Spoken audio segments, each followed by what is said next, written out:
you've mentioned, you've used the language of mission field in the film. Could you just kind of open up the mechanics of that for us? How do you see a film being a missionary or having a mission to it in the context of faith?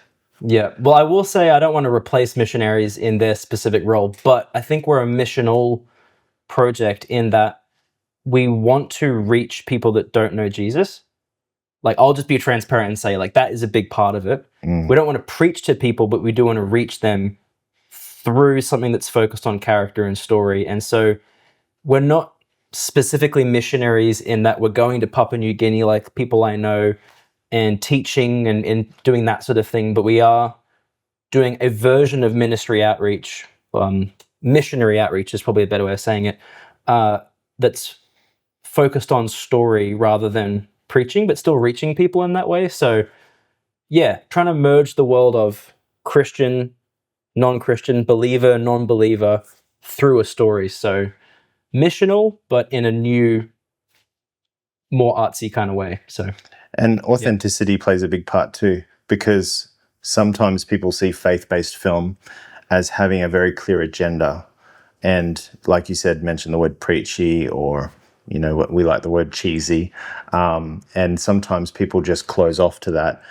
But your film is very much diving into the human condition in a way that's going to relate to a vast array of people.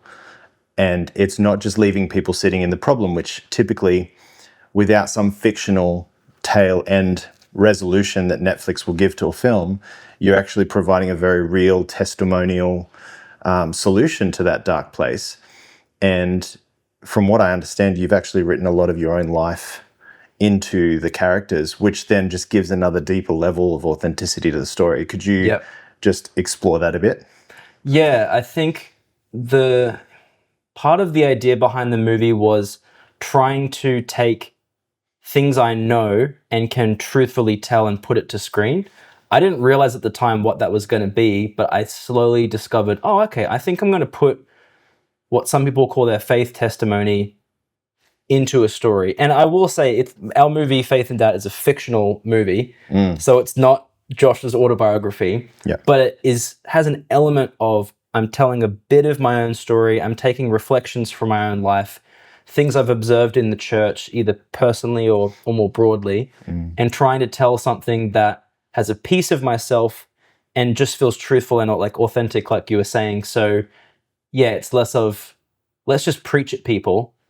And I actually see the film as a meditation and confession, and that's more how I see it. Wow. It's like, here are questions I've had about where do people I love go after they die? Or other questions I've had, am I too far gone?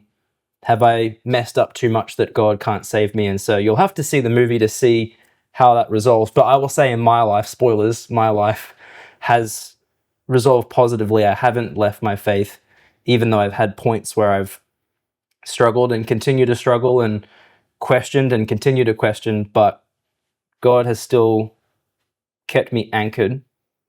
And I think this whole Christian story thing is so compelling that I can't think of a better alternative I'd want to pick. So that's kind of a long way of saying, yeah, this movie means a lot to me, not just because I like making movies, which I do, but because there's a piece of me in it. And I think there's a piece of a lot of us in it. So yeah, fictional story, truthful texture to it. So truthful texture, that's a great, I like that. That's got to be on repeat. That's good.